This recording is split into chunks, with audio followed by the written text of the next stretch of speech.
I'd like to call to order the Milan Area Schools Board of Education regular meeting for Wednesday, March 12th, 2025. Would everyone please rise as you're able for the Pledge of Allegiance?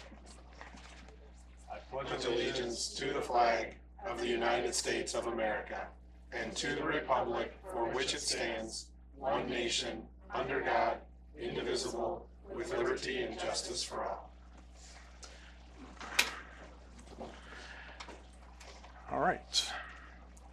Just a few housekeeping items here. Well, thank you for everyone coming this evening. Thank you for dealing with this setup for this evening. We appreciate it. I appreciate those who set it up for us as well. So to make this evening work, I know it's kind of awkward or different, but we think this is the best way to accommodate those who wanted to attend to watch this conversation with Mr. McMahon. All board members are present, Miss Murray, except for Miss Murray. She is arriving soon. So in that time, Miss Pryor will be taking minutes. She'll be the acting secretary until Miss Murray arrives. And then student board member Miss Heike is present as well.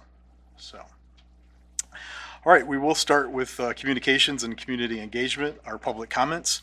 A reminder that this meeting is a meeting of the Board of Education in public for the purpose of conducting the school district's business and is not to be considered a public meeting.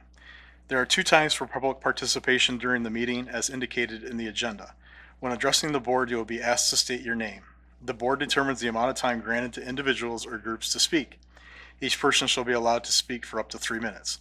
Board members may question speakers but are not obligated to answer questions or make statements or commitments in response to issues raised by the public.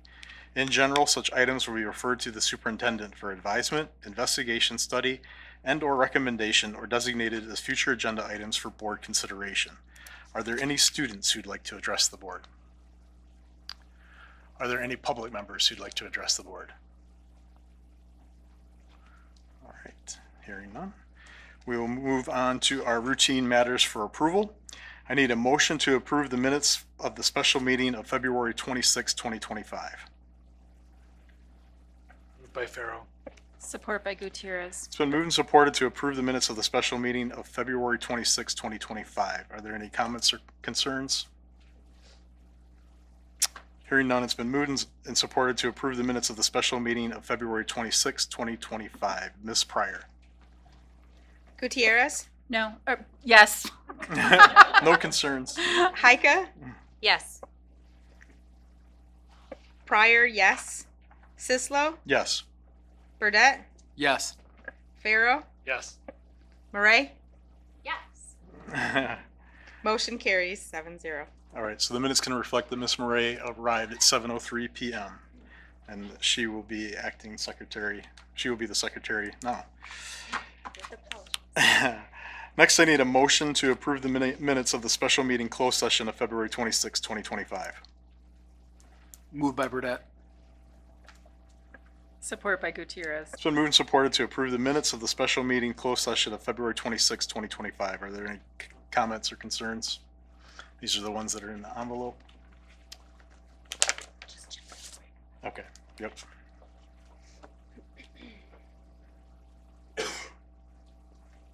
All right. It's been moved and supported to approve the minutes of the special meeting closed session of February 26, 2025. Ms. Murray. Thank you, and I apologize again. Okay. Heike. Yes. Murray, yes. Pryor. Yes. Sislo. Yes. Burdette. Yes. Farrow. Yes. Gutierrez. Yes. And motion carries 7-0. All right, we can pass those envelopes to the center.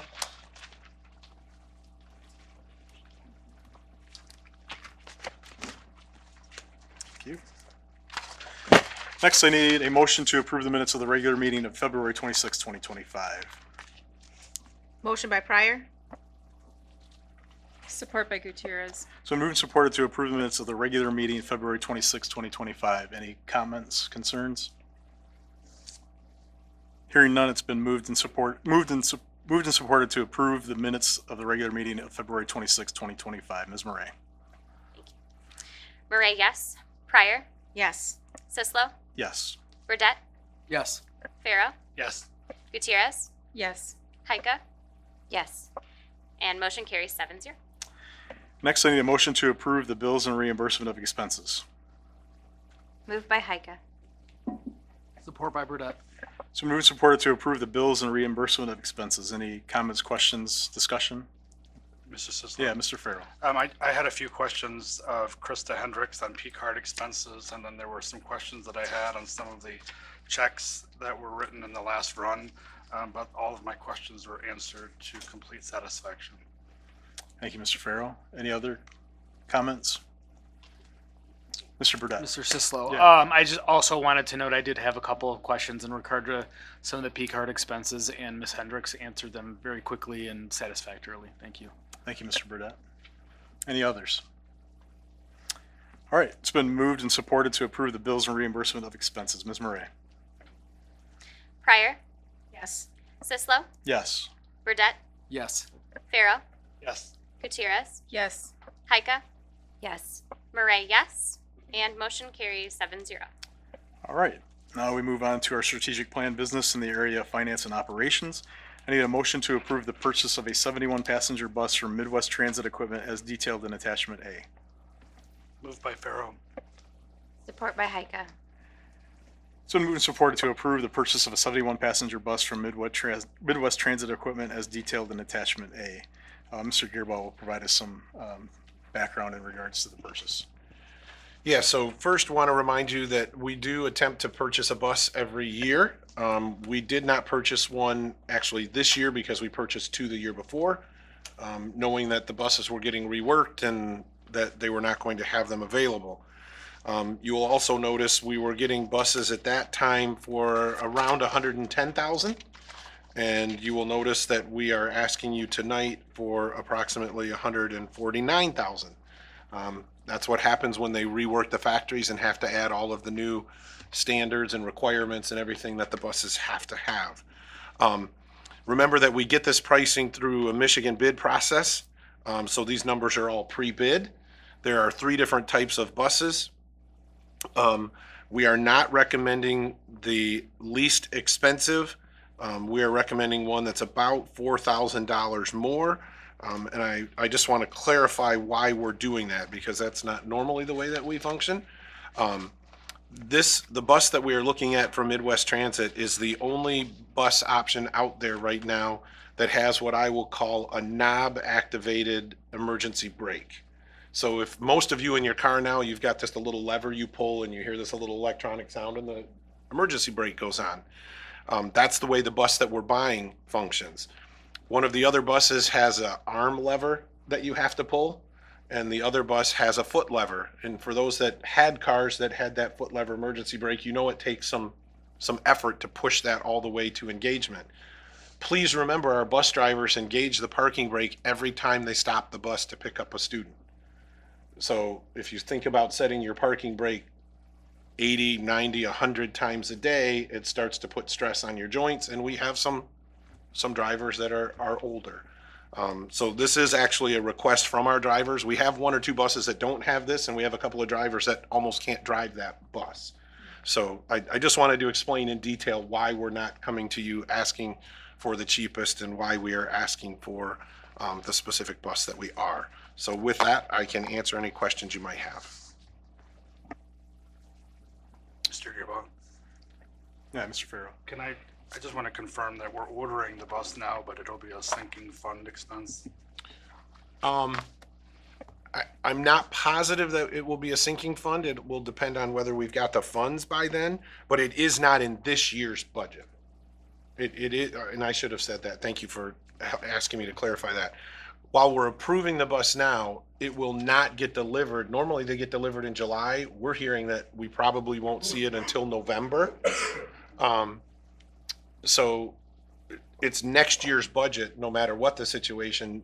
You folks will be able to make a determination, possibly depending on when it gets delivered. If we have sinking funds, then we could possibly do that, because it is one of the 4 categories that our community approved for use of sinking fund dollars. Absolutely. Thank you. Other questions? All right, it's been moved and approved to purchase, moved and supported, thank you, to approve the purchase of a 71-passenger bus from Midwest Transit Equipment as detailed in attachment A. Ms. Murray? Sislo, Yes. Burdette, Yes. Farrell, Yes. Gutierrez, Yes. Heika, Yes. Murray, yes. Pryor? Yes. And motion carries 7-0. All right, next up in the area of personnel and leadership, it is our superintendent selection process. So as most of you are aware, we've started this process back in December when Mr. Gearbaugh announced his retirement.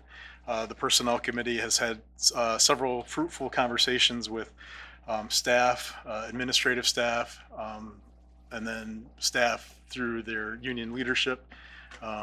We've had communication with the community, with Big Red Board Chats, and via our survey.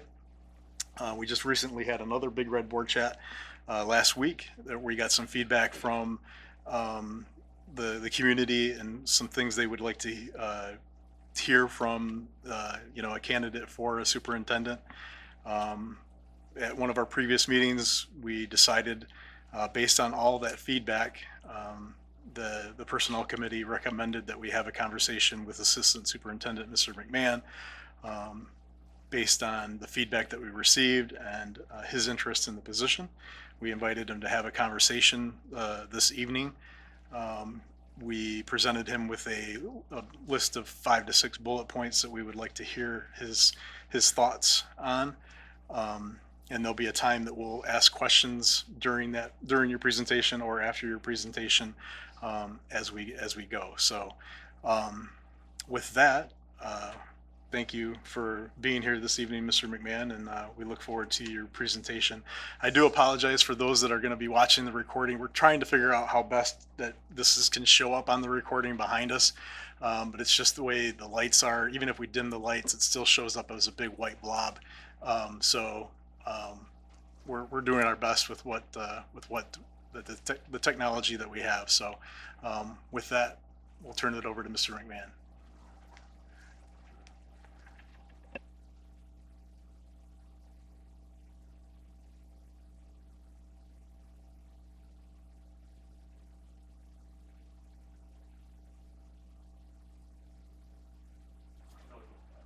Would you like me to stand right here? You can follow me around. I want to thank the board for this opportunity. This is my 15th year in Milan, 9th year as the assistant superintendent.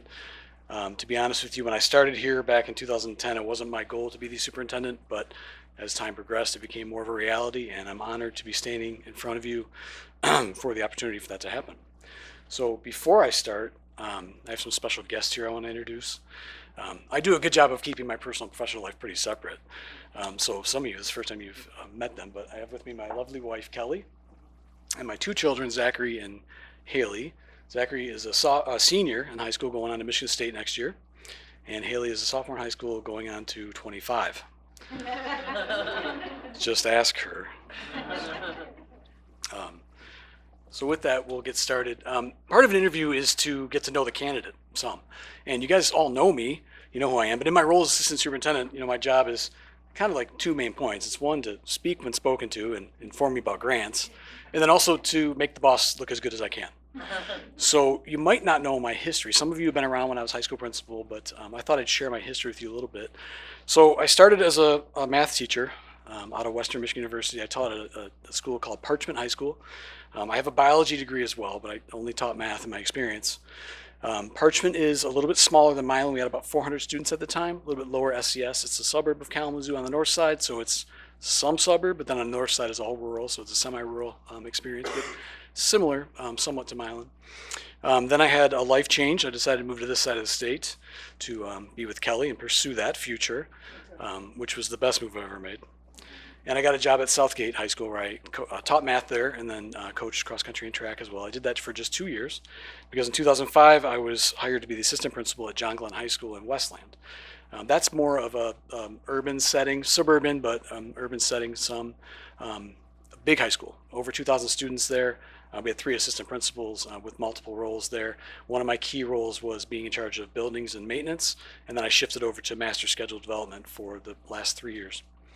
In 2010, I got hired here at Milan High School to be the principal. Mr. Gill and I ran the office for 6 years there, and then I transitioned in 2016 to this position that I'm in now as the assistant superintendent. In my academic background, I mentioned I went to Western. I got a math and biology education degree there. Then I jumped to Eastern, and in 2005 got a degree, my master's in ed leadership. Then on to Oakland and graduated in 2010. I started that program as a 2-year cohort the week she was born. And so that was, I've never been more tired in my life of having 2 youngsters at home and going through a program while also being an administrator. And I am now enrolled at Madonna University. You can see I'm hitting all the mid-majors in Michigan. I am currently what's called a doctoral candidate. So I've finished all my cognate. I'm working on my dissertation. But I thought it'd be important to share with you my topic because I don't think many of you know that. So I'm an advocate for school funding and student voice, and I found a way to merge those 2 topics. When I started in the program, because I'm taking my full time, I was going to argue for equal student funding because I think it's inherently unfair and inequitable that schools, maybe just to our northern boundaries, were getting more per student than we were, and I wanted to make that point. After I submitted my proposal and got approved, the governor then equalized funding per pupil, so I had to do a little shift.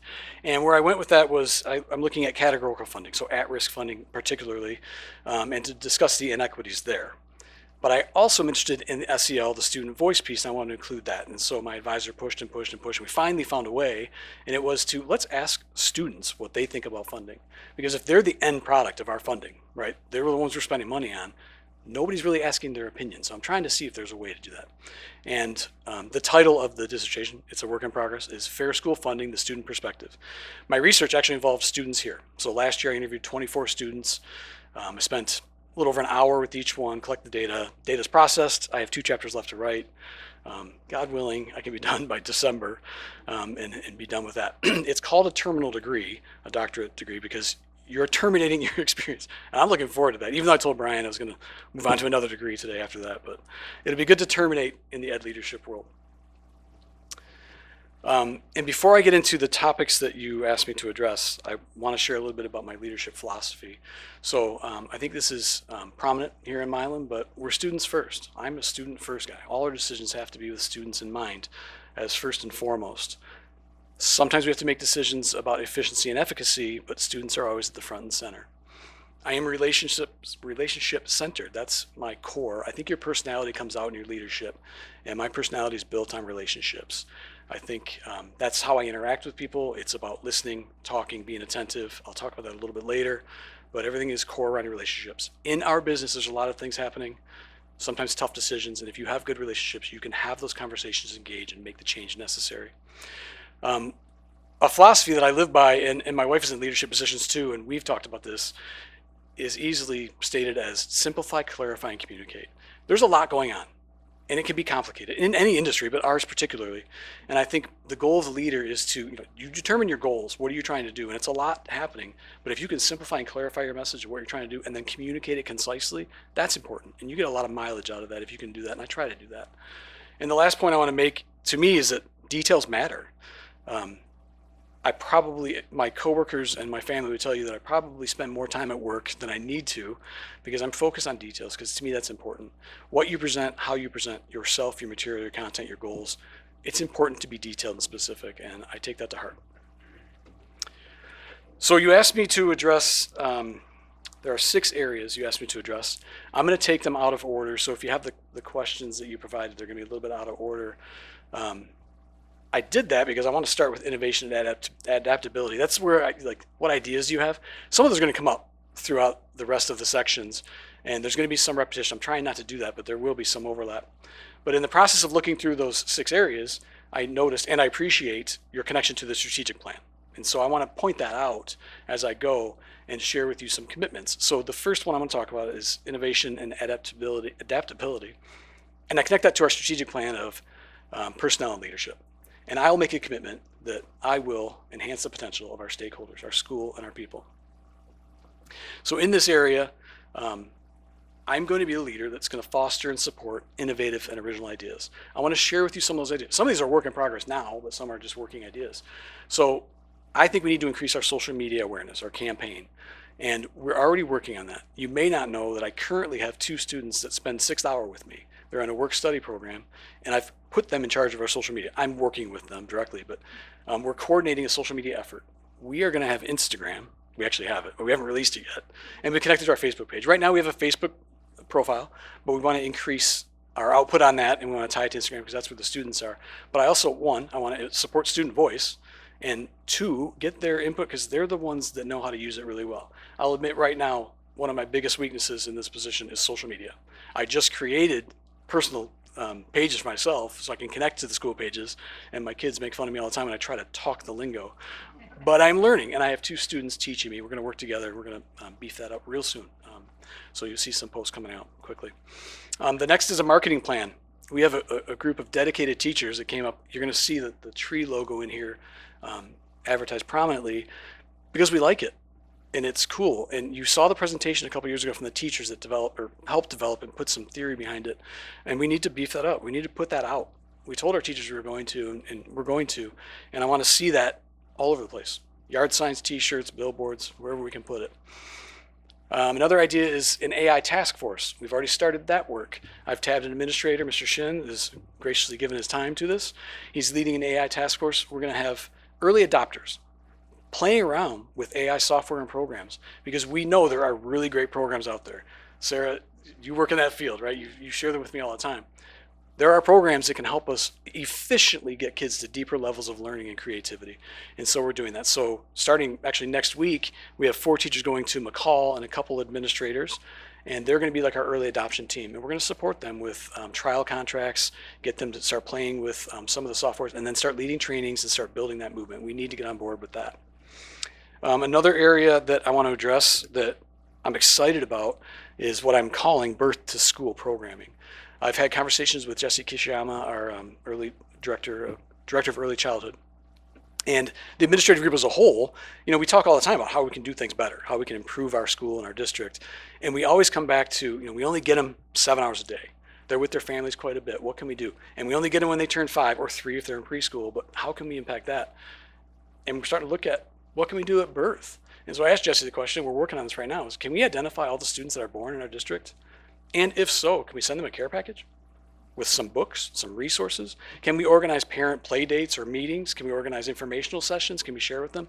And if we can identify their birth date, we can send them birthday cards on their 1st and 2nd birthday with books and try to organize it. Let's touch them there. This is a great community. Let's connect that and let's start as early as we can. So we're going to make some effort to try that. Another area that we've talked about as a team is profile of graduate or graduate portrait. You've seen other districts are doing that. It's time for us to step up and do that. We do really great work starting at early ages all the way through graduation, but let's put that down and let's live to it. What are we trying to do? Let's illustrate it and talk about it, and then are we living up to it? So we want that work to be done. And the last one that I want to share with you is sort of a pie in the sky idea. It's going to take some work.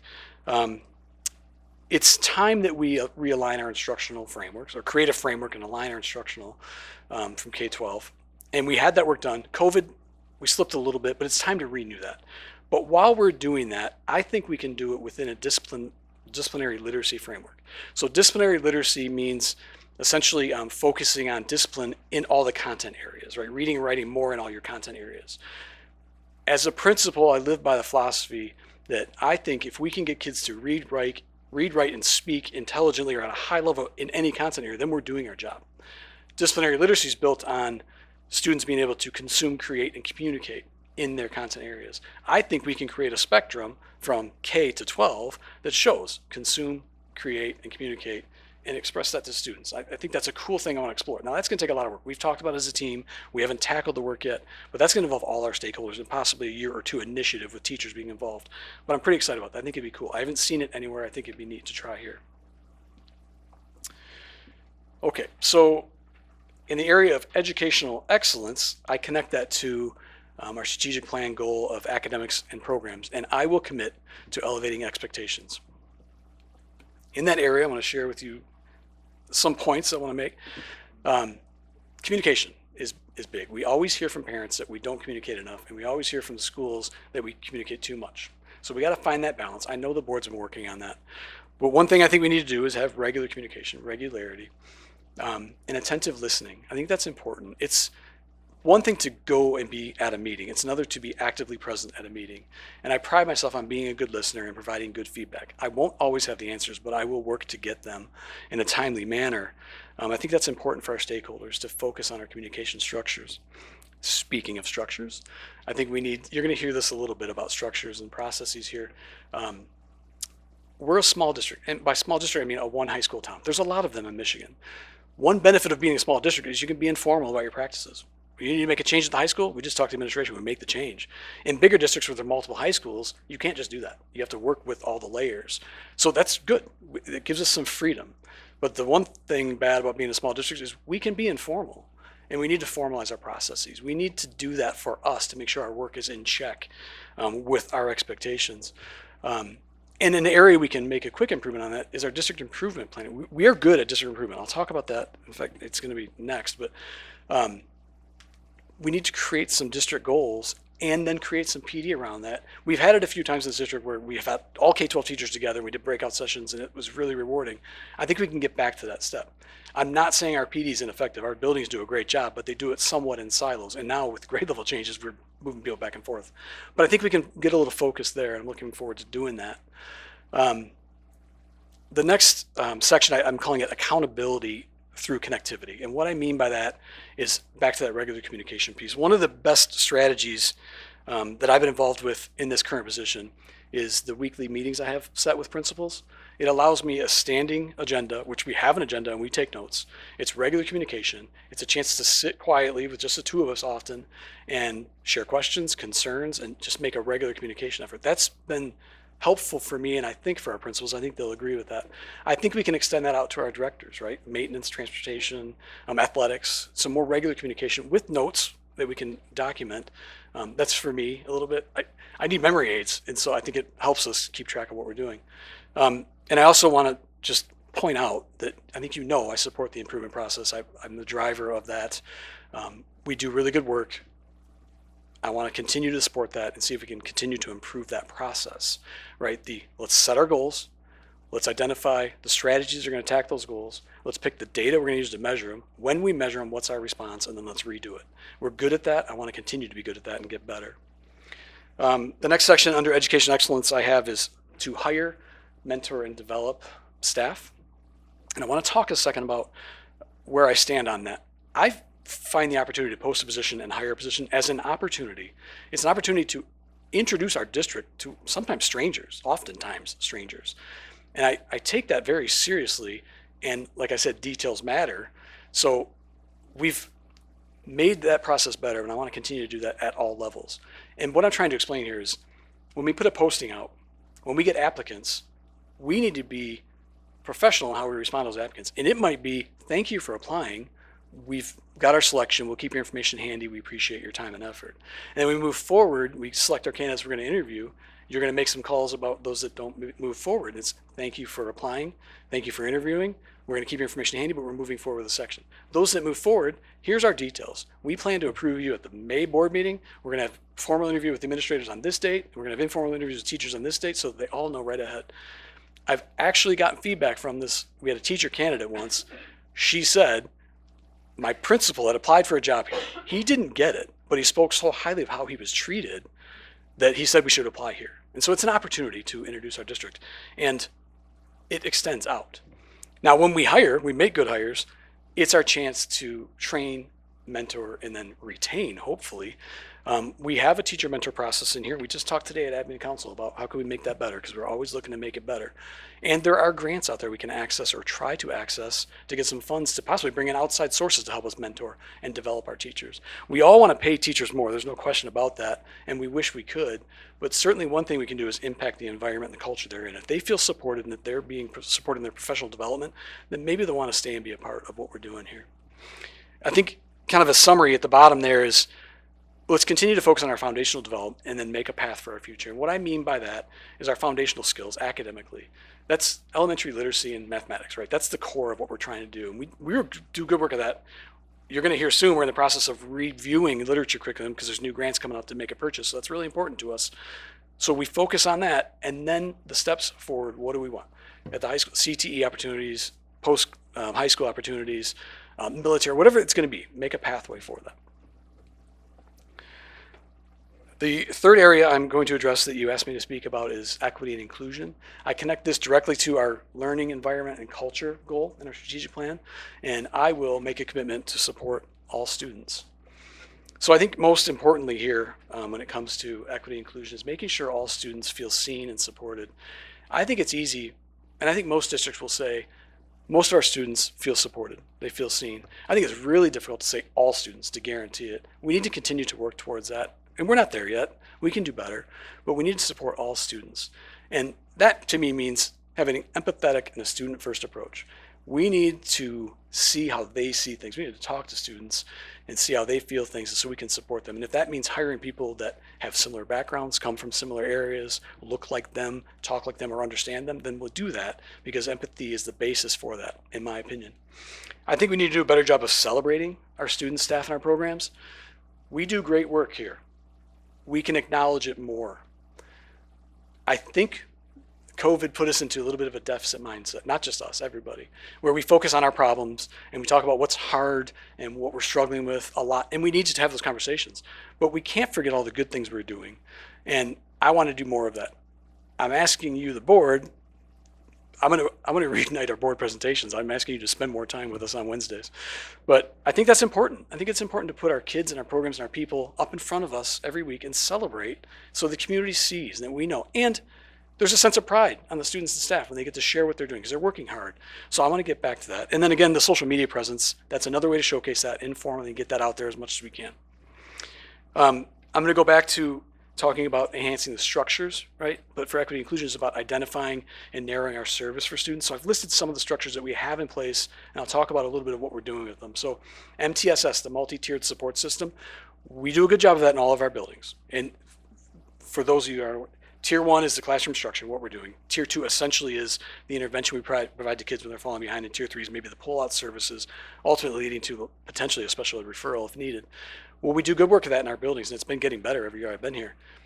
But the administrative team this year has decided to tackle making it a cohesive program. Let's define this at our district. What do we mean by Tier 1, Tier 2, Tier 3 in academics and social emotional supports?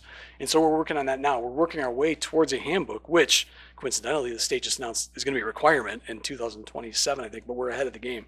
So we're working to refine our processes, put it in writing. This is what we think we need to do. Let's live to it. And then we can measure if we're doing it.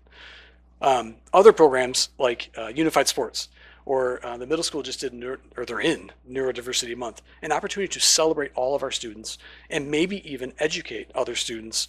And that goes along with Pad Pals at Paddock and peer-to-peer at our other buildings. Get our students involved with one another, promote this programming and promote the differences and celebrate them. Two programs I also want to mention are Be Nice and DESA. We brought those in this year with 31 AA money. We have a 3-year contract with Be Nice. We're going to renew with DESA. 31 AA funds, hopefully, Krista. We know there's going to be some renewal. We don't know how much, but we intend to keep those programs going. So Be Nice is essentially a campaign, a K-12 campaign to unify all the things that we're doing to promote, one, good service to each other, being good stewards of each other, and also mental health awareness. And you've seen some things from the buildings. They're doing great work under the Be Nice mantra. And then our DESA is our assessment system for social emotional skills.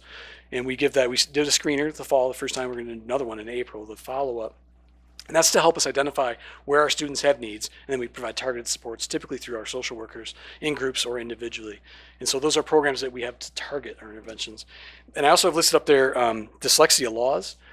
We respond to laws with programs. A good example is the Read by Grade 3 law that came out a while back. And we might not agree with the way the law is written or what they require us to do with it, but what is the meaning behind it, right? It's about promoting Grade 3 was promoting third grade literacy or by grade 3. And the dyslexia laws are now on the books and they're coming around and we have to respond to that. And that's all about pointing out the fact that we have students that need some more support than most schools are providing. So we need to address that and we will. And then the bottom part, I just want to say, directly communicating with students. We need to identify some structures to emphasize student voice. One thing I learned in my research was, it was sort of a scary endeavor. I remember my son telling me, he's like, you're going to ask high school students about school funding? I'm like, yeah. He's like, they don't know anything. I'm like, you're right. But what I found was when you get students in a focused environment and you ask some hard questions, they come up with amazing responses. And they show that they might not know the answer you're looking for, but if you get them to think a little bit and ask some follow-up questions, they'll come up with some really good stuff. So how can we do that, right? Maybe our principals are doing that. Maybe the superintendent creates a student leadership council and spends some time with them and asks them some questions. Not just, what do you like? What do you want to change? Because when we ask Simons that, they want like chocolate milk in the drinking fountains. But like maybe some real questions about like, do you feel seen? Are you engaging? What do you like about school? What makes you learn better? And I think we can get some good information on that. So I want to explore that space somehow. The next area was community engagement, and I can easily connect that to our strategic plan called community engagement. And I will commit to engaging all of our stakeholders. In here, I think it's time to review and reimagine our current regular communication efforts. One spot that I see a gap that we can address is in this town, the superintendent tends to be the hub of communication, and that might be okay. I mean, it works. But I think sometimes there's a blur between district messages and community messages. So I think there's a way to separate those two so that when a message needs to come out about the Girl Scout meeting coming up or the parade next weekend in the town, that could be separate from when the superintendent's sending a message that this is a little different. This is about school business. So I think that would help our community engage a little bit on those two areas. I also think I would like to have more active engagement in our Big Red Board talks. I love the setup of it. I love the program idea. But we all want more parents to participate. So I'd like to work with the board to say, how can we do that? Can the superintendent be involved? Or I know Brian and I've talked, there's supposed to be superintendent, Big Red Talks and other forums that are currently developing. Maybe that's right before. Is there a way to engage? Maybe we pick a hot topic to draw people out and just talk about things. So I'd like to see that improve. I've already mentioned board presentations. I want to bring people, our staff and our programs forward and celebrate them. Newsletters and updates with regularly. I don't want to make any false promises tonight. I would love to say I'm going to kick out a newsletter every week. That's probably not going to happen. We've done some of that work in the district, and it's a lot of work. But is there a way to put out some regular communication? Maybe a more informal news, something than a newsletter, an update, something more formal than social media, even though I have social media listed as important. But it's about creating streams of communication back and forth, just updating our parents, let them know that we're doing good work. I also think there's an opportunity here in this town to enhance our community connections. Milan is a great community. Milan Area Schools is a great school district. I think there's some, I wouldn't say disconnect, I think there's room for more connection there. So I want to promote those connections, but I also think we can grow together. I envision a billboard on the highway that just says Milan, great schools, great community, right? Can we co-promote? Like, why wouldn't we? Because we are mutually beneficial. So I want to explore that space a little bit with folks in the community. I also want to explore the space of community service. I think I've shared this with Andrew, but not a lot of people. I have an idea. I would love every one of our students to do a community service project every year, starting in kindergarten. So by the time they're graduates, they've had 13 experiences that we would blog about and they could keep a portfolio of. But that creates connections, right? One, we get our kids out and they might be able to connect with our older population in the community that maybe doesn't have a direct tie to the school anymore. And the second part of it, doing service for others is good for your mental health. There's research that shows that, right? Get out, do things for others, and then have a moment to process. How does that make you feel? How do you think it made them feel? And if we can, I know it's a big idea, but if we can get this moving, I think it'd be a really great way to connect the community town. And I'll talk about grants later, but I'm sure GMACF would support this as well because it's good for both. And I also want to work on our school pride. I think school pride everywhere went down a little bit during COVID because things just changed. But let's get back to that a little bit. Let's be proud of who we are. We're in a unique situation and we're not alone in Michigan, but our kids are together from 3 years old potentially, or if we can get the birth thing, like all the way up to graduation. And they're together in a cohort. And that's cool. We can celebrate. My own children don't get that. They're in a big system where they don't have that connection. I think we need to celebrate that. And along with school identity, but I'm sharing an example. This is just a minor thing, but the panoramic pictures we just took, some of you don't know. Do you know the senior panoramic picture we take where we pull the seniors in and they sit on the bleachers and we take a portrait? It's not called a portrait. What's it called? The long one. Panoramic. Thank you. I just said it. Well, we're now doing that with every grade. 2 weeks ago, we sat them down. So we even had kindy first, like all the way up. So there's class pictures every grade, and they're coming out. I was hoping to frame ones here. We're getting framed pictures for the district and all the grades, and we're going to hang them here, and we're going to change them out every year. And then when you're a senior, you can have a collection of 13 photos of your class. And I will say, I'm going to give Paddock a little shout out right here because the company wanted to take individual pictures of kids and create a collage, like on the computer, make it. And Sean stepped up and said, "No. Our kids are good. They're going to sit still." Because they didn't think they could sit still long enough. And so we did. And I can't wait for you to see the photos because they're great. And I think when those kids look back in their senior year, they're going to be like, "Oh, you were blink," whatever. So, but it was a cool little thing. This is not super important, but it's let's create that pride thing. So we've had fun with that. They'll be coming out soon. You'll see them.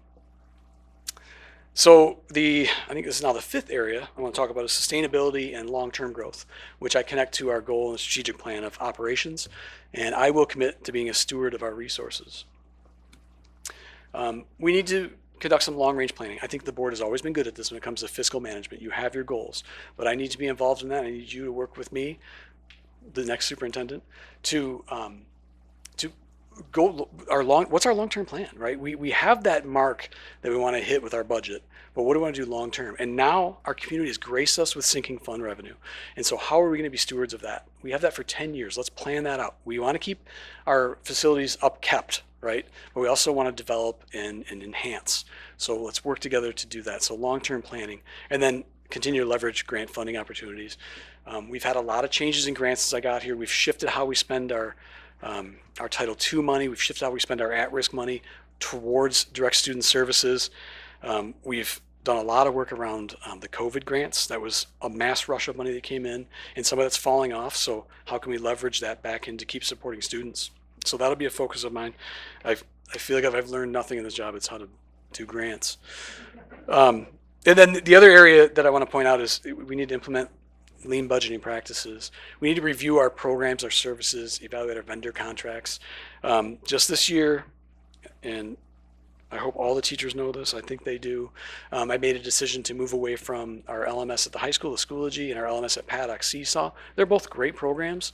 Our middle school and Simons are on Google Classroom. And those programs served us really well during COVID, but they're expensive. And so we found a way to trim. That's an unpopular decision. The teachers are not happy, but they understand because we've talked about it and they get it, and they're willing to sacrifice that and do the extra work it takes to shift. So we need to continually do that. What programs are we using? What can we do better? Can we save some money, be more efficient or more effective? This is also an unpopular subject, but we need to look at the efficiencies in our staffing levels. Are we lean? Can we make some decisions that don't impact students, but that impact positively our budget? That's not an easy conversation to have, but we need to take a real look at it. And then also examine our contractual spending. We have obligations in our contracts. Is there anywhere we can make some shifts or adjustments to be a little bit more fiscally responsible? And I think there are. So we need to explore that. The last area, the sixth area you asked me to talk about, is building on the current foundation and to continue the success from where we are now. And I connect this to our entire strategic plan. It overlaps everything, right? So again, we need to review, formalize, and align our structures and processes. We need to be a little bit more formal. The NTSS example I gave you is just an example, right? We had a process in place. We're now making it a formal process. Employee evaluations and attendance procedures, those are both things we've been working on for a long time, but we continue as an administrative team to refine and make them better. The evaluation law changed last summer, and so we got together as a group. We adjusted what we think. We worked with the union, came up with steps. Well, now we're implementing them. So we need to get together towards the end of this year and say, how did it work? Did we hit everything we said we'd do? Was it doable? Do we need to make any adjustments and then work with the union to tweak that? So we need to continue to do that, not just rest on our laurels that it was good enough. Family communication, plans and newsletters. Our schools and our teachers do a good job of communicating with families. I think we need a little more structure there so there's some consistency amongst the buildings, and then possibly from central office. I've talked a little bit about instructional alignment with the disciplinary literacy framework, but it's time to realign our instruction. It's been a while. We need to update. We need to be transparent with what are we trying to do, and let's simplify and clarify, right? Let's make it very clear to our families what our goals are academically from K through 12. And then continues to support the continuous improvement process because I believe in it. We do it really well. We need to keep moving that forward. It's time also to critically evaluate our procedures and ask the question a lot. Are we doing this because it's the way we've always been doing it? And is that the best way to do it? Or is there a different way? We have great teams in our district, the administrative team particularly, full of great ideas. If we push and ask questions and get time together to talk, we come up with good ideas. The same is to be said for our teachers and our staff. We have people that have great ideas. We just need to start asking the questions. And then that's embracing collective efficacy, right? We have the people. Let's just put them together and do the work. And then finally, it's to engage with politicians, peers. I have friends who are superintendents in the district and beyond, around the state, colleagues in our district, and association memberships. All of our administrators are part of associations. You guys are a part of an association, and they give you good resources, good training. Let's leverage those. There's a lot of changes that we're dealing with. That's constant, but we see it. It's in our face right now. We need to be able to adjust and adapt. So we have to be ready to make those improvements. That is all my prepared comments.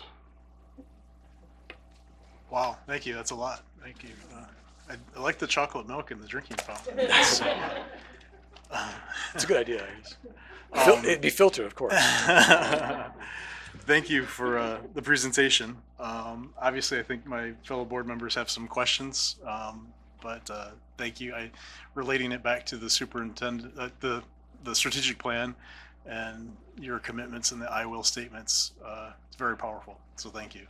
I shared it with Brian yesterday. I told him that if this goes in a favorable direction, we're going to print those and put them in the office so that we live to them. So Cool. Questions? Mr. Farrow. Mr. McMahon, thank you for your presentation. As anticipated, very well done, very well prepared, and I appreciate the time that you took to go through each of the points that we had asked you to address with us. One of the questions that I have for you is the nature of education is evolving.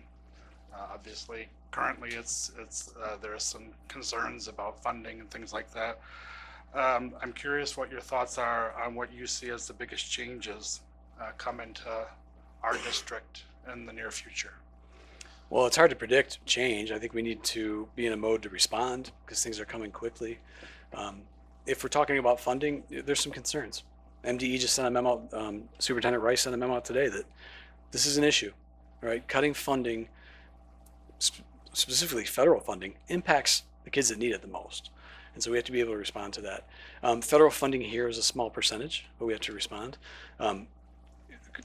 With Krista's help, we've been good at leveraging our at-risk funds to directly support students. We have some room to make movements in there if we need. That would sacrifice some services for students. We don't want to do that. But you're asking me what are the biggest changes coming? Other than funding, just keeping up. I mean, and I think we need to really work closely with our politicians. They need some help, no matter what side they're on, right? Just trying to figure out all the changes coming and maybe embrace some of that. Maybe some of these changes are needed, right? Maybe not as extreme as we see them, but maybe there's something in there that we can work with. But we're a responsive district. I'm not worried. I mean, if we lose money, that's a concern, but I know we have the people that can handle changes. So I don't know if I can name, I mean, funding is my biggest concern. Thank you. Mr. Burdett. I'm very intrigued by the idea of the student voice, and I was just wondering if you could give maybe an example of something, assuming that you were named to this position, that you could implement right away, and then also something that maybe would be more long-term to get the students more involved in their, educational decision. Sure. So during my research last year, I would, regularly meet with the principals, and I share with them, it was a profound experience, and suggesting to them that we got to find a way to get principals talking to kids, not just talking to them, but about big ideas and see how they can respond. And so I'd like to encourage that in the buildings. And at the superintendent level, I like the idea of creating a student leadership council, not just a group that I can go talk to get feedback, but also maybe create a leadership program for them where we can meet and talk about their leadership development. But you need to be careful to include all voices in this, because sometimes you can attract a certain element of students that are maybe more progressive. So you got to find a way to attract all students. And how I would do that is somehow how I did my research, right? I targeted 11th grade students. I wanted a more mature student for my research, and seniors are sometimes scattered about. So I went to 11th grade social studies because it is sort of a civics issue. So I went to all the 11th grade students. Nearly all of them are either in civics econ or AP government. And so I just invited them. So that's a way to hit all the kids and say, who's interested in having a voice? And then you might have to nudge a few a little bit, I'd love to have you at the table. So I would like to explore that space, to have some sort of superintendent advisory council with students. I think you're gonna get more bang for your buck at middle school and high school. In the internal reviews, we talked to the little ones, and that's fun. You get some creative ideas, but in terms of moving the district forward, I think the older students. Thank you. Yep. Ms. Heike. Welcome, Mr. McMahon, and thank you for this. This was very thorough and kind of the work product I expect from you at this point, so thank you. When we look at research, we know from research that students need to see themselves in their teachers. And we also know that we have a huge problem, across the country, there's a problem in recruiting, you know, non-white, you know, teachers. And so I'm wondering if you have thought about that and if you have any plans on how you can help us to ensure that our students will have teachers that they see themselves in. Because, you know, from my own personal experience, my daughters have had exactly one teacher that looked like them. And research shows us that that's very important to student outcomes. And so I'm just wondering if you've thought about that and what your plan would be. Yeah, I agree 100% with that. We're moving into an era where we hope to get teacher candidates, right? So it's, and we've done a good job here. It's just, when we post a job, we used to get 300 applicants. Now we might get 30. We're still finding good teachers, so we've been fortunate there. So it's getting more difficult to find a diverse subset. But I think we can play a part in creating a subset potentially. So there's a lot of grow your own programs. I would love to explore the space of, possibly in retirement, of creating dual enrollment programs where we engage high school students that could be interested in becoming teachers in like dual enrollment classes and get them interested in that subject. And then we can then use our own to grow our own teachers, because I think it's about seeing yourself physically but also seeing the experiences come out. And so when we're able to hire former students, we're a generational district, right? A lot of our students' parents and even grandparents or great grandparents went. So when we're in the position to hire folks that grew up in this area or at least near this area, I think they can connect a little bit better. So I'd like to get in the space of helping develop teachers. I also, for that reason, I also want to increase the pride in being a teacher, because it's a struggling area right now. And let's celebrate what our teachers do for us and get our kids engaged in that sphere to try and build our own. But to me, that's a long-term goal, right? To grow our own teachers, to support that.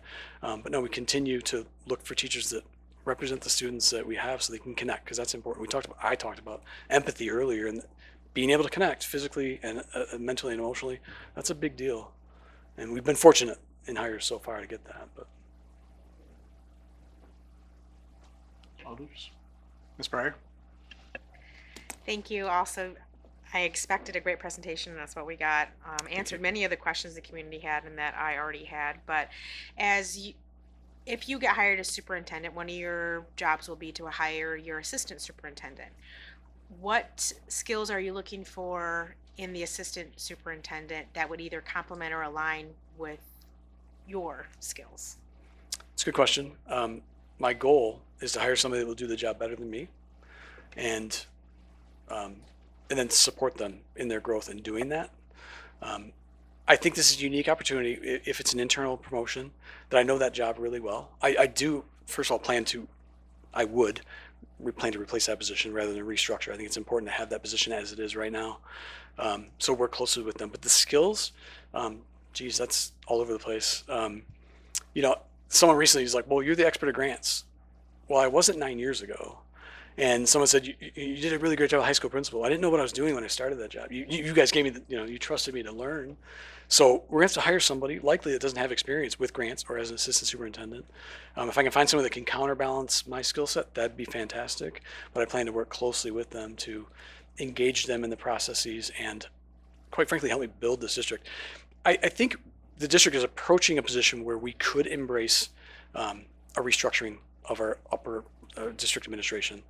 My goal with this next person is to have those conversations continuously, starting early, of where do we want this to go in the next 3 to 5 years and how will it look differently. But I want to hire somebody that can engage with all levels of teachers. That was a challenge for me. I was a high school guy. I'd never even worked in a middle school, and now I'm working with a pre-K student, right? And I've gotten better at it. I'm more comfortable. But so we ideally find somebody that can counterbalance that. My experiences are secondary. Even the last 9 years I've been working district level, having an elementary set would be great for us, but it's not the most important thing. But I think it's got to be a personality connection too. Someone that's willing to challenge me and willing to be challenged so that we can move forward together. It's just how I work, right? I said based on relationships. I need to have a strong relationship with that person so we can do good things moving forward together. Specific set of characteristics, I don't know. I think we're going to get good applicants, so I think we're going to have a good selection. It's a great place to work, and people know that. So I share the word when I go out in the industry. So I'm looking forward to those next steps. Others? Ms. Gutierrez? Thank you, Mr. McMahon. As you know, we had a big red board chat last week and had a really nice conversation with some of our community members. And so these very bright pieces of paper you see all of us have are some of the questions that came out of that conversation. So I want to make sure that some of those questions come to the table. And we spent quite a bit of time with families at that big red board chat chatting about the many varied interests that our students have and how sometimes there's just not enough hours in the day to take all the courses that they want, and particularly with the move to a 6-hour school day rather than 7. And so they wanted us to ask, what are some ideas that you might have to allow students to gain exposure to topics that they can't take as a formal class, or to augment their learning or their experiences beyond the classroom, to be able to get a more rounded education on all the topics that they want. Okay. I mean, first and foremost, we support online learning and dual enrollment opportunities to get courses that we don't offer. We certainly support extracurricular activities and explorations. Maybe some of this speaks to one of our goals is to get the career exploration going from K to 12, which we're working on. In terms of getting those that's a challenging question, right? I mean, we only have 6 hours a day to provide formal education, but there are workarounds. I mean, Mr. Shin is skilled at finding ways to get kids alternate avenues towards graduation and in those experiences. So we need to support that. I also think it matters if we listen to students, and we can assume they have lots of interests, but unless we talk to them and know what those interests are, because it might come out that we find we have a number of students that are interested in building trades program, or that it would be good for them, and we go build that for them. So being responsive to students, I think, is the best way to identify those areas. Can I ask a follow-up? Certainly. The other question that was related to that was specifically about our CTE program and how valuable that is to many of our students. And some of our families were curious about how we might strengthen and grow the offerings here in Milan, and what your vision for that might be. Okay, it's a good question. I will share with you, it's not necessarily my vision, it's some of the work that's being done around the county. And I think Mr. Shin and Mr. Gearbo and I all agree with this. We're trying to decentralize the CTE options in the county, and that means spreading out towards the northwest and towards the southeast here. There's potential partnerships between us and IPSI and Lincoln to offer some of the programs over here and rotate our students through. So a vision I have, I don't want to speak that this is happening, but we do have a few students that are taking a nursing program at IPSI, and they go to IPSI for the morning session. It's a semester program, it's a little bit intense. We send kids there. Can we get some IPSI kids down here to construction trades and build that program? And then exploring other opportunities like that, like the EV mobility program that I thought was going to Lincoln, Mr. Sinclair, I think it's going to the airport. It's a countywide effort. They're trying to spread out and diversify opportunities for students. So we support that, right? And we're gonna grow that. The construction trades program is got some vision to grow. What else can we bring in? I think we have a little bit of an untapped market on retired teachers. Maybe go find some specialists. And I have one particular in mind that is he teaches coding and cybersecurity, and he wants to retire soon from another district. And then, would you be willing to work for 2 hours a day? Because we can't support 6 hours of that a day. Or can we create an agreement where you're here for 2 hours of our day, and then you go to another district for 2 hours and share those services? So we need to be kind of outside the box on those and see how we can access, get our kids access to those opportunities. Ms. Murray? So thank you for your comprehensive presentation. I've had the privilege of speaking and working with our district communications committee as a board representative to that. And so I wanted to bring a question related to like stakeholder engagement and communication. So you definitely touched on that in your presentation a number of times, but I'm curious if you could elaborate a little bit on some like maybe more specific plans for engaging with the community, and how you would make sure that their voices are meaningfully incorporated into decision making. I think some of the feedback that I have heard from time to time through that stakeholder group is just that a survey is not necessarily enough, or they don't necessarily feel the impact of their voice being heard through a survey, and those are certainly important ways to engage our stakeholders, right? But I'm curious if you have a vision beyond that that would.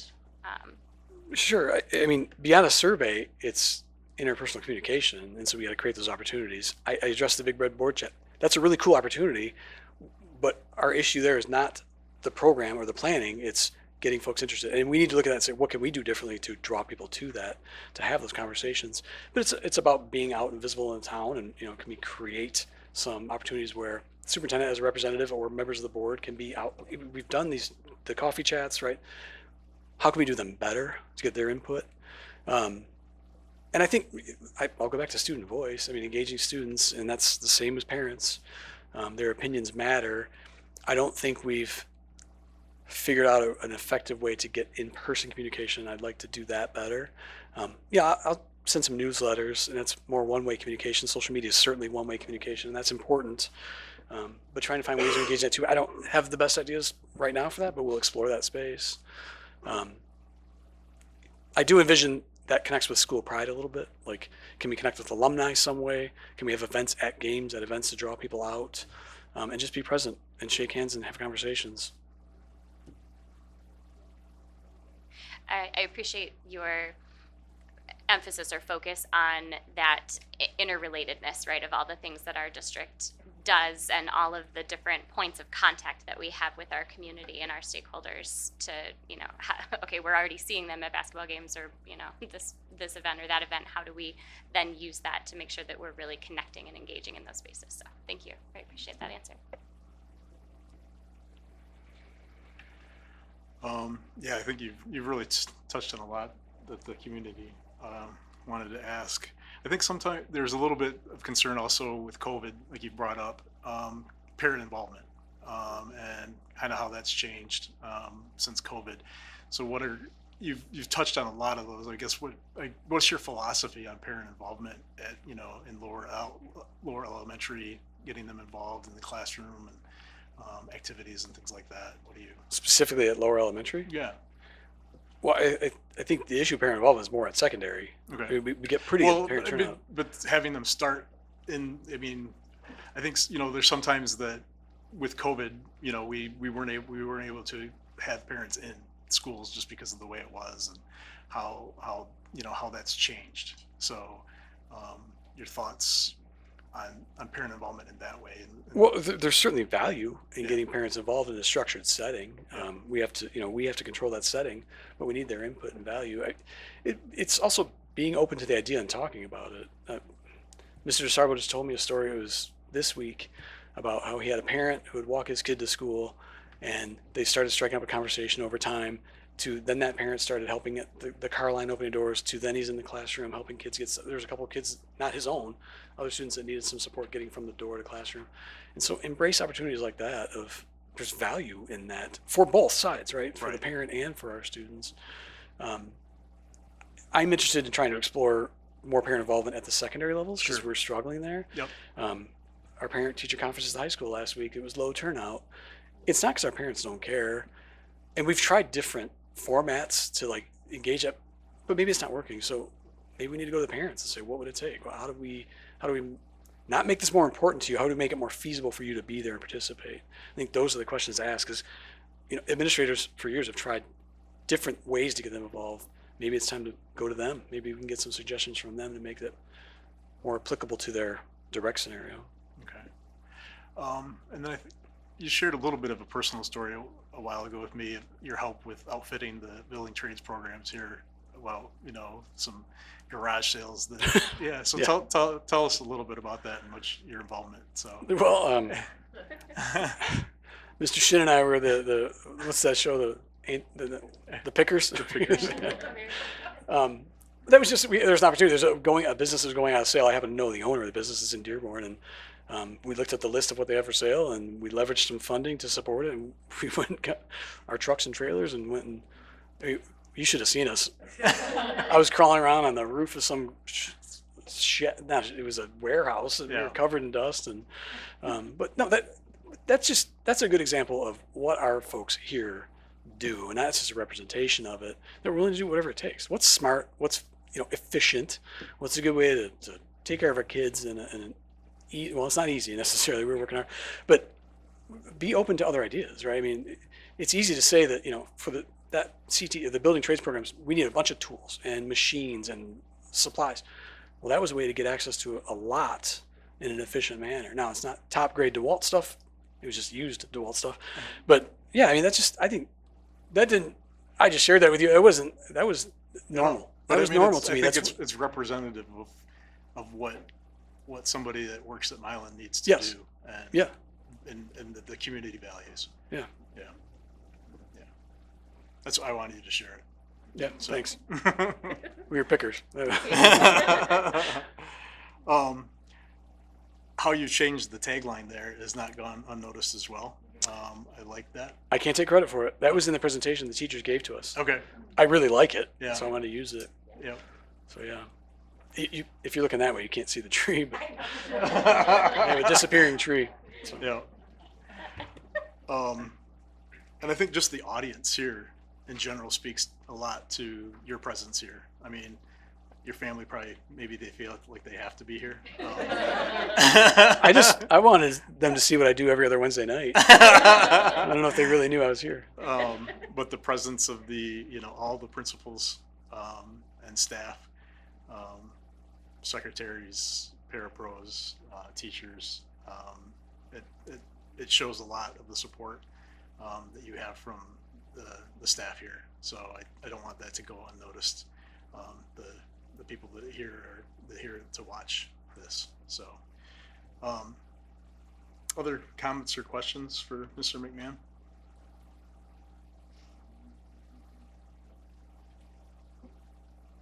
All right, thank you. Well done. Thank you.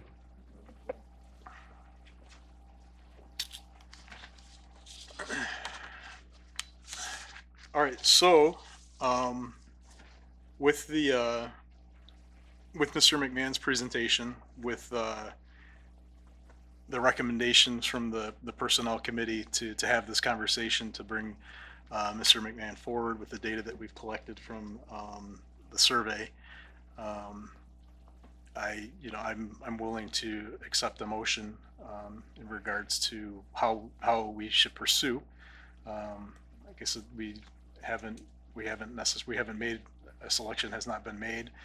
We can go back to the personnel committee and say we need to do some further searching, or we can have a recommendation this evening in regards to what we want to do with the superintendent search. So I'm willing to have that discussion or hear a motion. Mr. Sisto, Yeah, Mr. Farrell.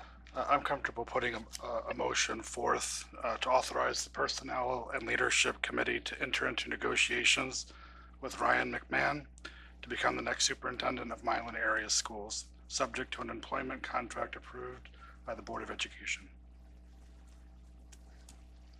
Is there support? Support.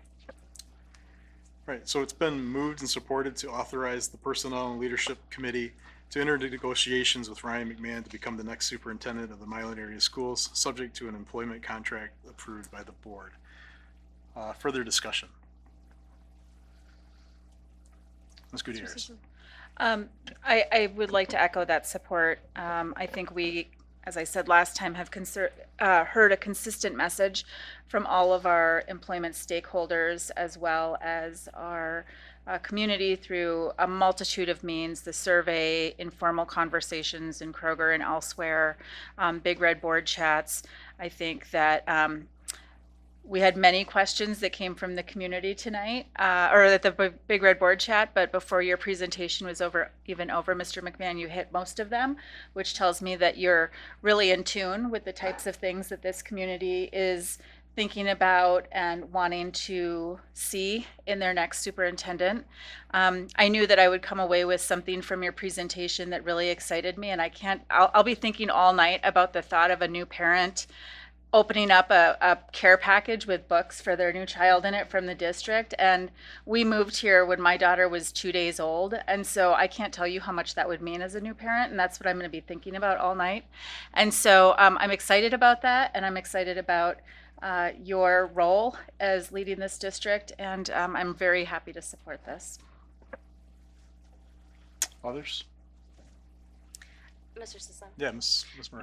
Yeah, yes to everything that Ms. Gutierrez just shared. I would only add that, we did survey our community and our stakeholders, and I think one of my biggest takeaways from your presentation this evening is just how well you've demonstrated what our community has shared that they are looking for, which is someone who is able to, kind of maintain some of the things that our district already does incredibly well, but who also has a progressive vision for our future in terms of where our district should be going and what our capacities are in terms of being leaders within our, region or ISD or however you want to conceive of our region.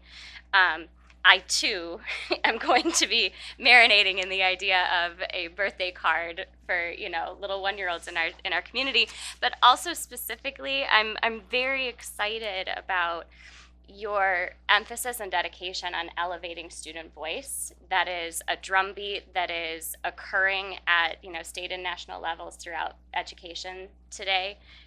It's something that I certainly focus on and work on in my work with special education at the county level. And I think that that's an area where our district is already incredibly strong. We are a very interpersonal, interrelated, connected district. And the more that we lean into those, student voices as a big critical piece of that, the better. I'm also really excited about the idea of our students engaging in service from a very early age. I love the mental health connection that you spoke of. That is certainly salient and needed in a way that we can engage students differently. And it's something that other districts are doing, but not many. I think it would be something that would set us apart, which I fully support. So going back to our survey, again, I just really do feel that you have hit that balance of maintaining everything that Milan does with excellence, but you clearly have a vision that I think you've communicated well in terms of what our opportunities are. So I want to thank you for that and just connect it to that community desire for that type of leadership. So thank you. I'm in full support of this motion. Others? Mr. Sisson? Yeah, Ms. Heika. Mr. McMahon, this is what I hoped I would see when I called you 10 years ago and said, I hope you're going to apply for that assistant superintendent position. I saw then your interactions with our staff at the high school, with our students at the high school, and I just felt that you were doing very special things here at the high school, and the students were thriving. They really were. Our test scores were rising. Everyone was rising together. And so this is what I had hoped for. And I too am very excited about your student focus and to try to reach out to our students to get more of their voices. Because while I think that we all do our best to put the students first, it's their voices that we don't always hear when we're trying to make those decisions. And I know you're a numbers guy, I'm a numbers girl, and research shows us that when students feel seen and they feel heard and they have a voice in what's happening, that they're more vested and they'll participate more and they achieve more. And so I'm very excited to see how you implement the student voice in our future endeavors here. So thank you. Others? Mr. Burdett? So I've been on the board for a very short time, realistically, and I do want to say that, in this very short time, you have shown just how much you care about Milan area schools, just in the excitement that you have when you talk about it, and obviously with all the support that you have here with the staff, especially the staff. I'm very much comfortable with moving forward with this, and I echo everything else that my colleagues here have said. So thank you. Any others? Yeah, I was fortunate to my daughter had you as a principal, and I remember the vast improvement in ACT scores that you led before we transferred to the SAT, and student achievement was one of your hallmarks, and we're very thankful for that as a district, and that it's continued. So I think obviously what Ms. Heike said, student achievement and having those students, all students seen, is going to lead to those outcomes. So I'm very thankful for that. I love the idea of the panoramics.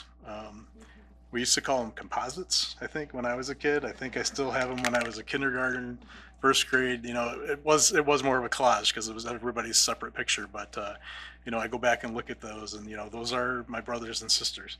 And you look at that and you see them, and that's special. And I remember also when the middle school was the high school, there used to be in that main hallway there was a flip chart of all the graduating classes, and that was always a cool thing to go and look at that. Talking about generationals, I mean, I could go back and see my parents and their class photo and things like that. So it seems like a small thing, and it seems, but I can see the pride in that, and I think that means a lot. So things like that, I think, are valuable. So, yeah, Ms. Heike.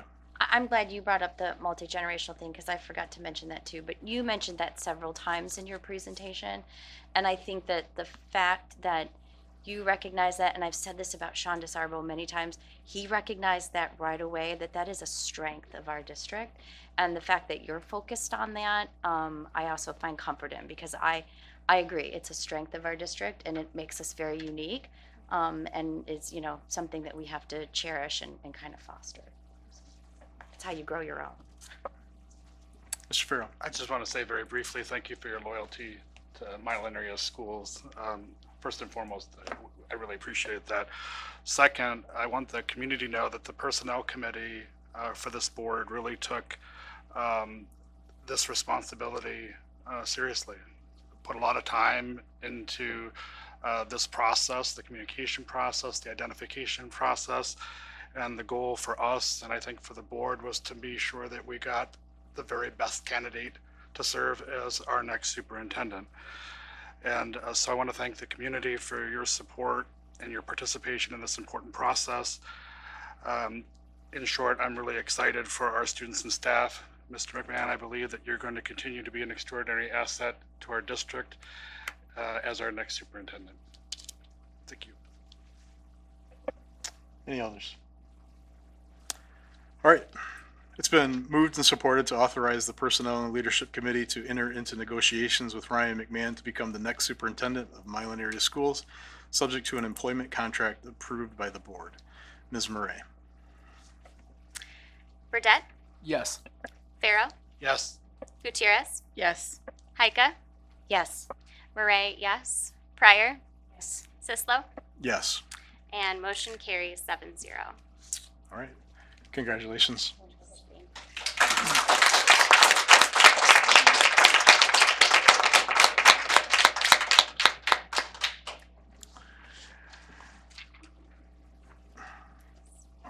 All right.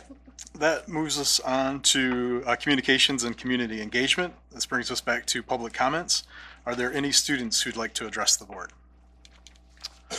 Are there any public members who'd like to address the board?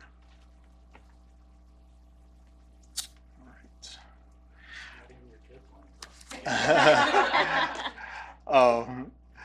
Student board representative comments. Ms. Heike, I'll have you address this from the podium.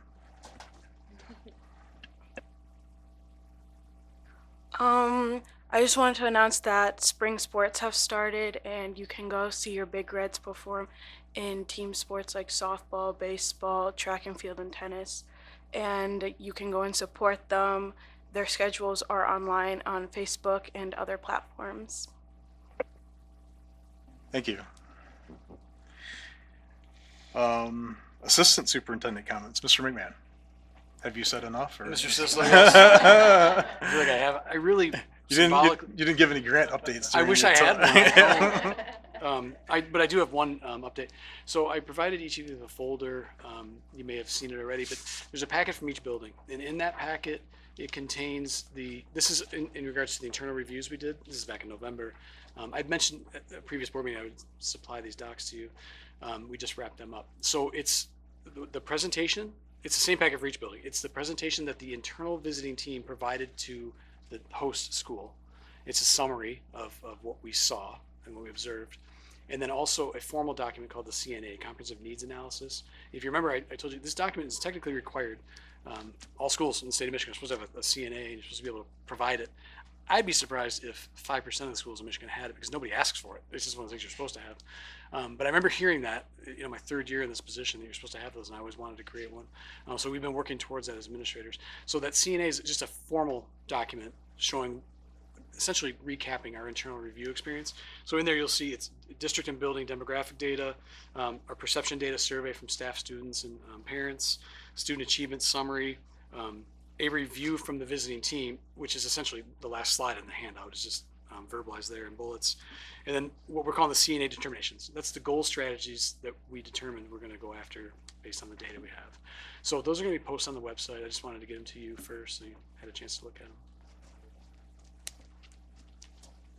Thank you. Takes us to superintendent comments. Mr. Gearbaugh. Thank you. Just a few things to share tonight. I was lucky to be able to attend last Saturday's performance of Seussical the Musical. I have to say the cast and crew did an amazing job. Congratulations to all the students and staff that are involved in that production. And if you didn't get a chance to see it last weekend, it's coming back this weekend, March 14th at 7 o'clock and March 15th at 1 o'clock and 7 o'clock. Just a reminder, the Milan Middle School will follow on the heels of that with a production of The Wizard of Oz, and that will be performed on April 25th at 7 p.m., April 26th at 2 and 7 p.m., and April 27th at 7 p.m. That one's at 2? The last, it's Sunday, the last one's in that one. Okay. Yeah, I just can't get that one right. I do want to support what Ms. Heike said. Our spring sports are starting, and we actually had some spring weather this week. So please make sure to get out and see them. It's just great to be outside again, be out in the sun, see sometimes a whole different group of students, and sometimes some of our students that were successful in our winter are back out and involved in a spring sport as well. So please come out and support all of those teams. I believe I have a list. So we have baseball, softball, girls soccer, track and field, boys golf, girls tennis, and club water polo at the high school. At the middle school, we have club baseball, co-ed bowling, co-ed tennis, co-ed track and field, and club softball. So please make sure to get out and see all of those teams participating. Our teachers did participate in a very valuable professional development on March 28th. During that PD day, each building conducted sessions specific to their needs. I was able to visit each of the buildings and the early childhood program throughout the day, and the teachers were hard at work with their efforts of continuous improvement. And I just want to thank our staff. I think sometimes it's easy for a community to think on a professional development day the teachers have a day off.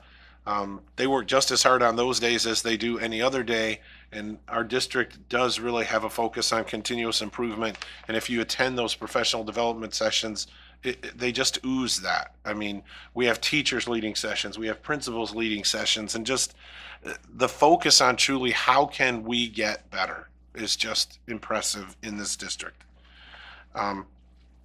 Last thing I had was the Big Red Board chat on March 4th, went very well. I ran the first 30 minutes of that and accepted input from the community regarding the next principal of Paddock Elementary School. I do want to let everyone know that we do have a timeline out there now to hire that position.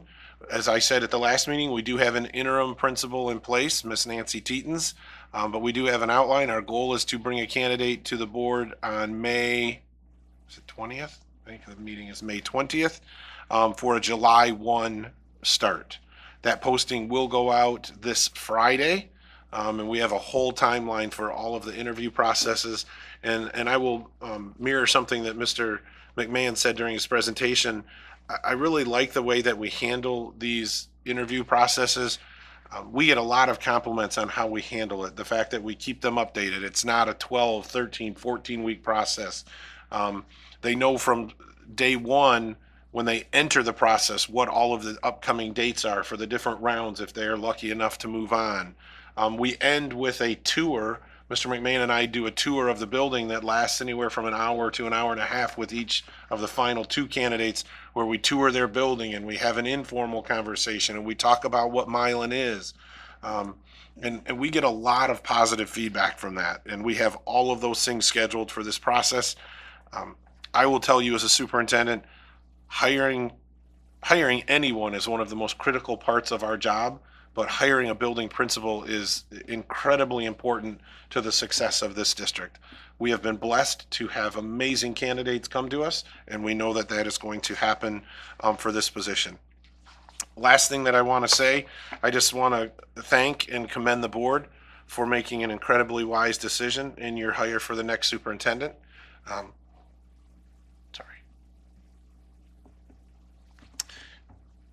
As you know, this district's been my baby for 17 years, and there's no one I would rather turn it over to. He is going to do great things here.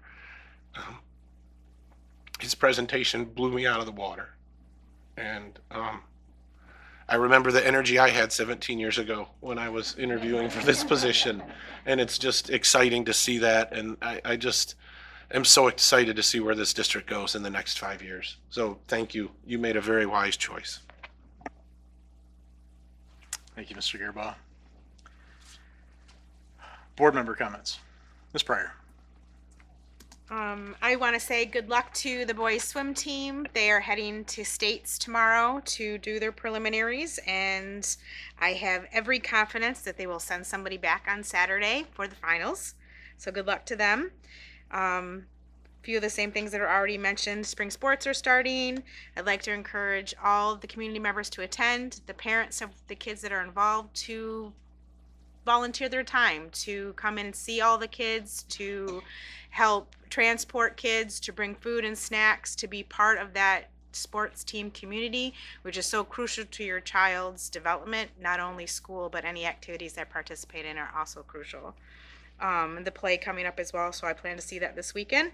I would like to extend a thank you to Mr. Adams. He emceed the GMACF Gala March 1st, which is if anybody's unfamiliar with the GMACF, they do provide significant amount of grant money to special extra activities at the school, and he was kind enough to be our MC and cheerleader.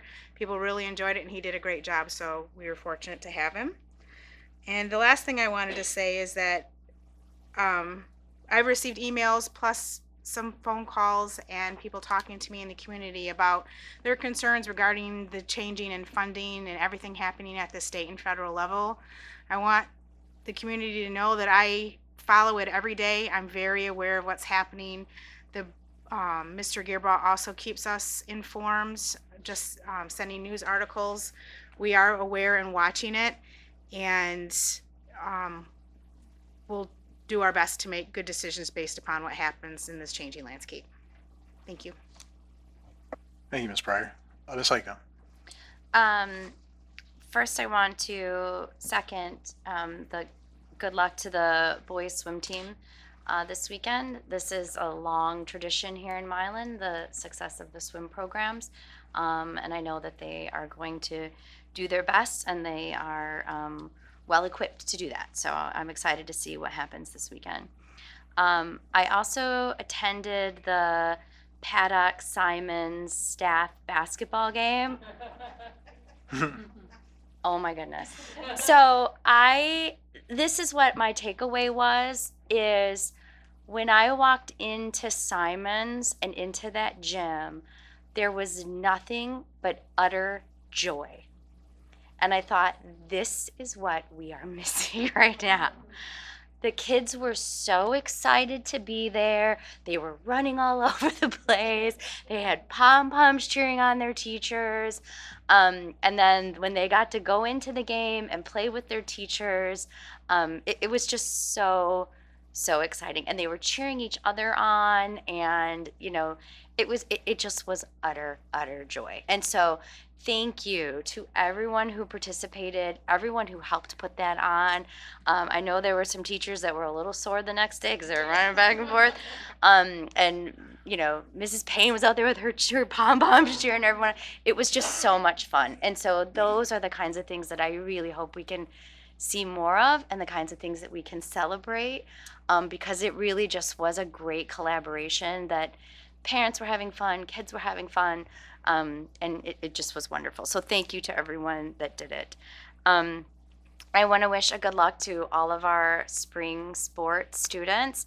I know tryouts week is a little scary, but I'm sure all of you did your best, and I hope that you have a great season and have fun with whatever sport that you have chosen. I too am watching the funding proposals at both the federal and the state level. It's not just the funding proposals I find problematic, but they are, I think it's already starting, that they're going to cut the Department of Education staff in half. In half. We're not talking about 30 or 40,000 employees.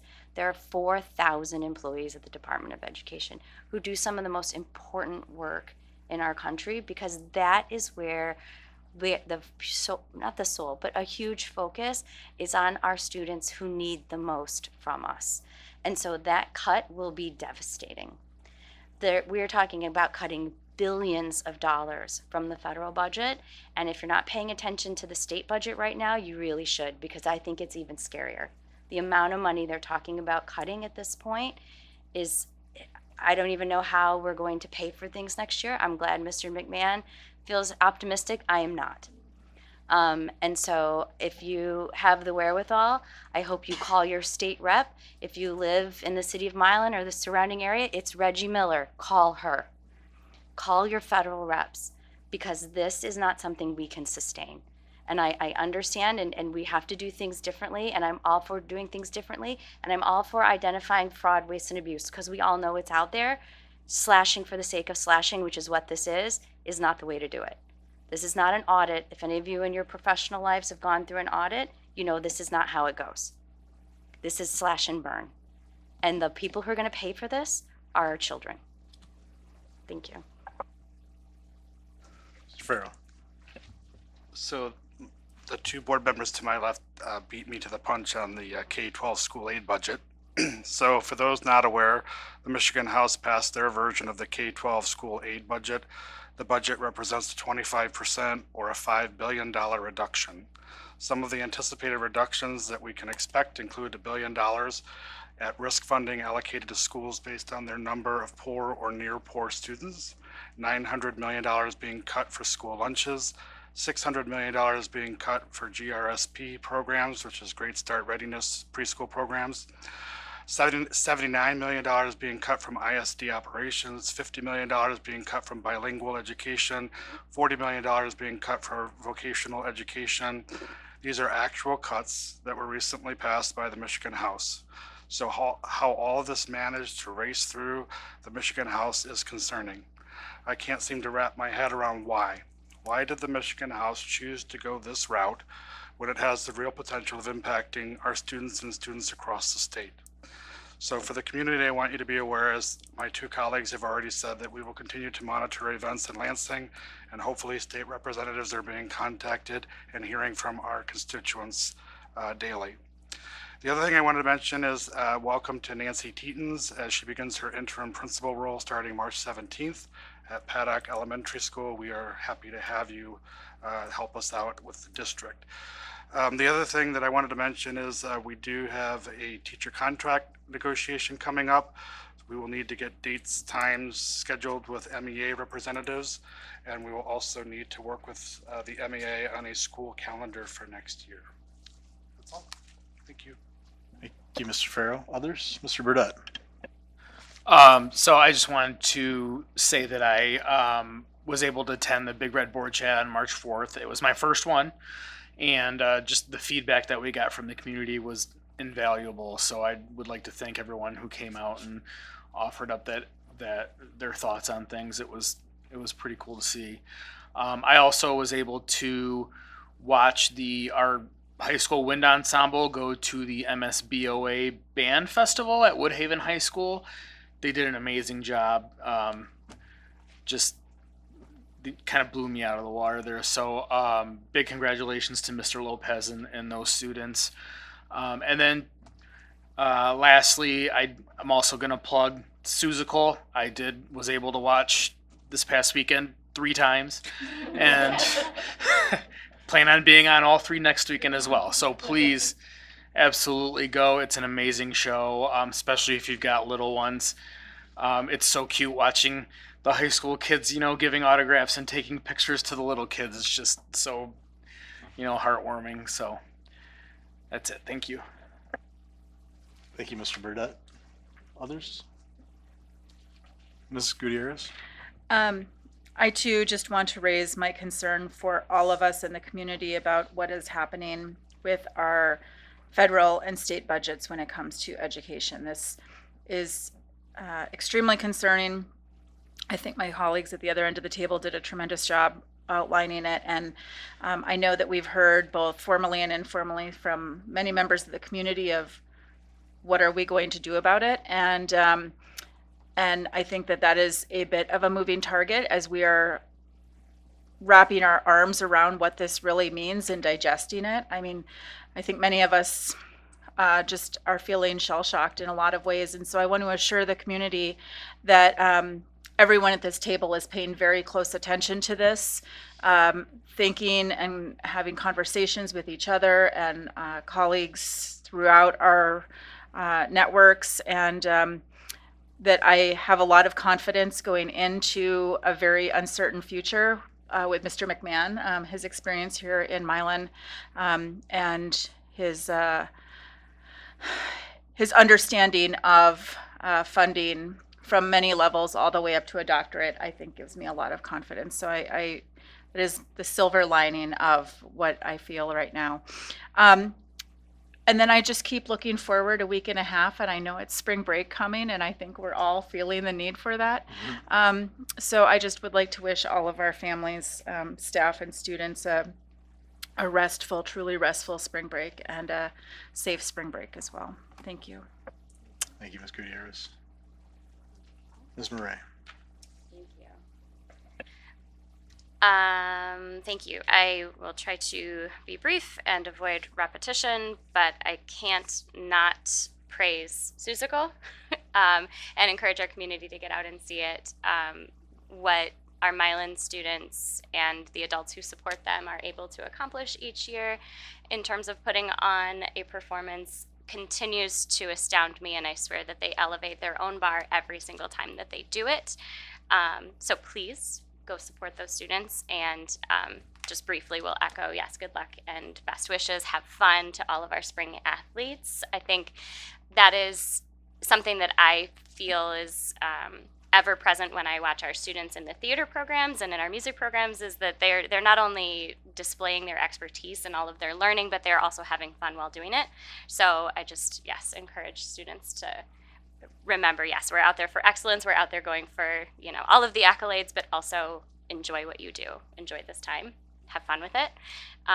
We certainly enjoy watching you and have fun celebrating you. So I want to also thank all of our staff at every level across the whole district. We have the next break in our sights. We are almost there.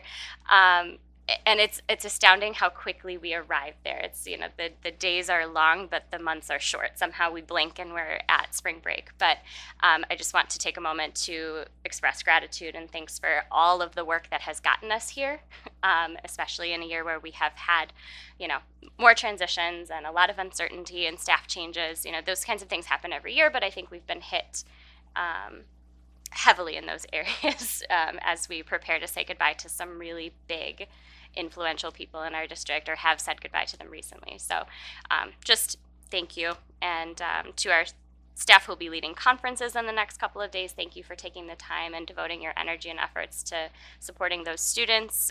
Most conferences this time of year are by invitation, but thank you for taking that time. I also want to wish everyone a safe and healthy, restful spring break where you take some time for yourself and for your family and for your hobbies and whatever else that might look like, or if you're traveling. Certainly safe travels to you. And I don't want to repeat too much what has already been said by my colleagues at the board table here in terms of everything that is going on at the state and federal level. So I think you've all done a masterful job talking about those specific budget concerns. But I think what's rising to the top for me is specifically pertaining to the cuts that are proposed and happening to staff at the Department of Education. This deeply concerns me because in education, we are often asked to do what we affectionately and sort of resentfully call build the plane while flying it. And this to me is one of the most glaring examples of doing that. They are, as I think Ms. Heike said, cuts for the sake of cuts, slash for the sake of slashing.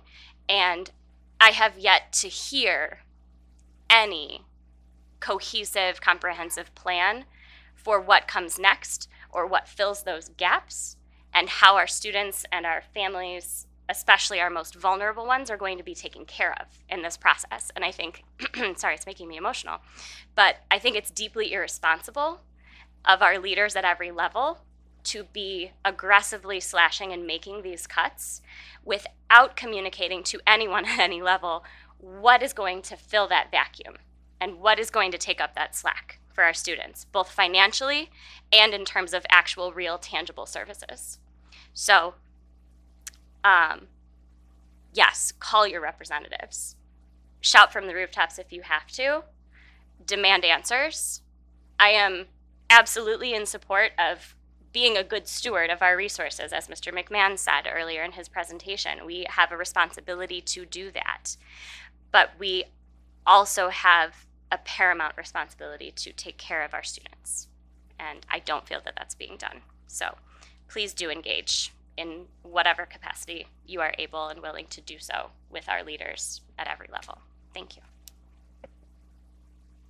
Thank you, Ms. Murray. Yeah, I will definitely just echo that. The board takes all these things very seriously that need to be considered. Obviously, I think we all agree that there is change happening, and it's going to be our responsibility to deal with that change. So everybody is well aware of what's going on, and our organizations are helping us through that, and just like what everybody said before. So I do want to thank the community again for supporting the sinking fund. I think it's a great testament to our community, and we need to continue to spend that wisely when those funds become available to us.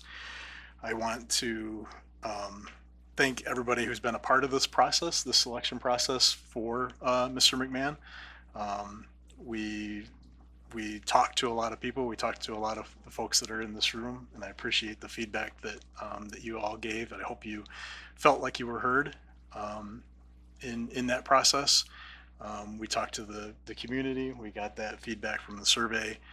We had big red board chats. I want to thank those who attended and those that attended last week and gave their feedback. I appreciate Mr. Farrow being at those, Ms. Gutierrez, and then Mr. Burdette last week to be a part of those conversations.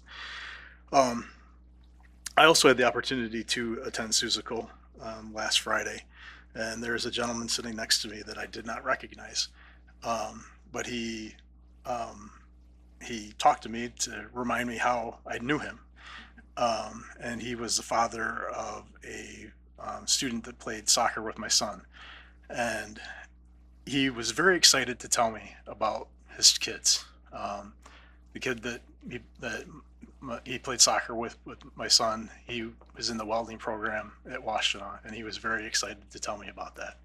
And then I thought, well, obviously he's here at the play. As your other child participating in the play in some way. Nope, I'm just here to watch the play as a community member.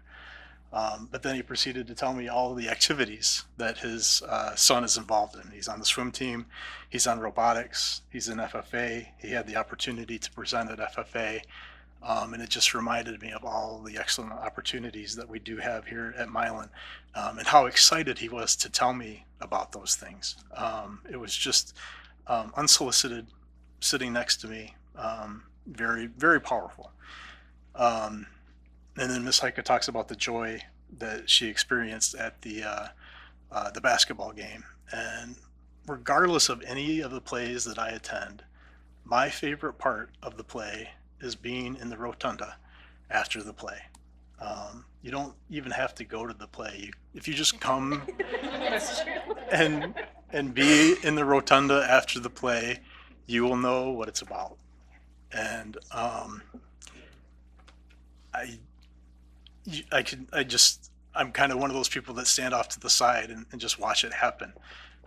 But just to see that community and to see how excited the kids, the students are, the autographs that Mr. Burdett talked about, the parents, the family members, it truly is what Milan is about. And just to be able to watch that, and it happens every time after every play, how excited those kids are to rush down to that rotunda and talk and just be a part of that buzz is very, it's very special. And even in one of those brothers that I talk about as a classmate, Mr. Lauver, he's in the play. You know, I mean, he doesn't have to be in the play, but I mean, it's a dedication of him to be in the play. He's got this full makeup on, you know, and participating in it. And the kids want his autograph, but he's like, no, I don't want to do an autograph. We need to take a selfie.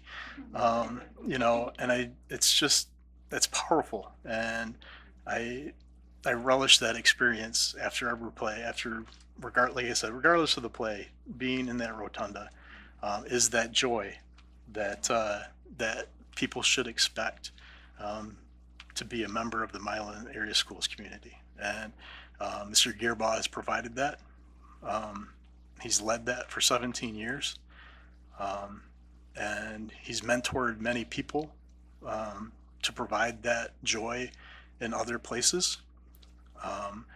And it's evident that he has nurtured that in somebody who values that, who would have the opportunity to take any of the open superintendencies across the state of Michigan, which there are many that we're aware of through MASB. But for him to continue to choose Milan and